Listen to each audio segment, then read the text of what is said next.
Être prévoyant, c'est se donner le temps d'étudier les sols, de bien choisir le matériel végétal et de s'assurer que les terres sont correctement préparées et fertilisées.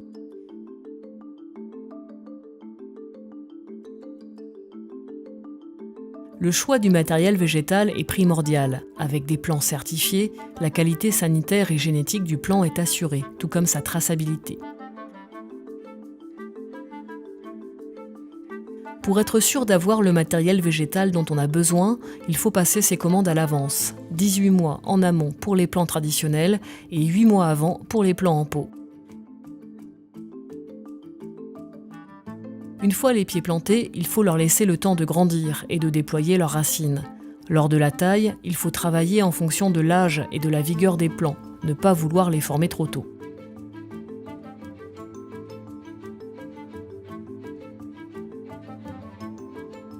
Entre l'arrachage et la replantation, il est conseillé d'attendre entre 18 et 24 mois.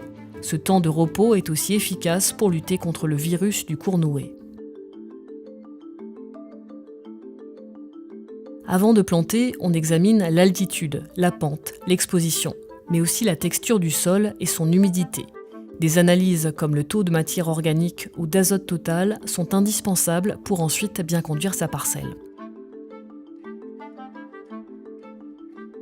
En fonction de l'analyse des sols, des corrections peuvent être nécessaires.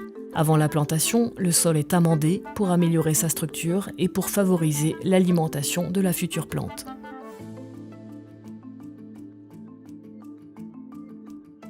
Si le sous-sol est compact ou induré, le système racinaire a du mal à se développer.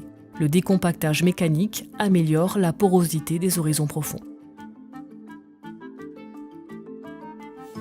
Ce travail se fait au cultivateur et s'adapte au type de sol. Pour les sols lourds, un émiettage supplémentaire peut être nécessaire.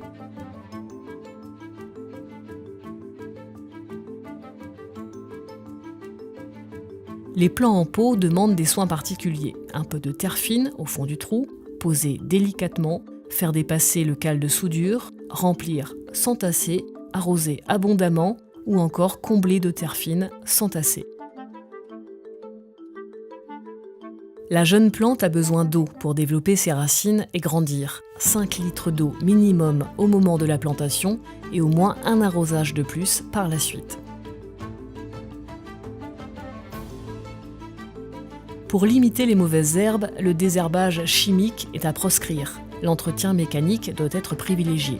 Il permet une aération du sol et le développement de racines en profondeur.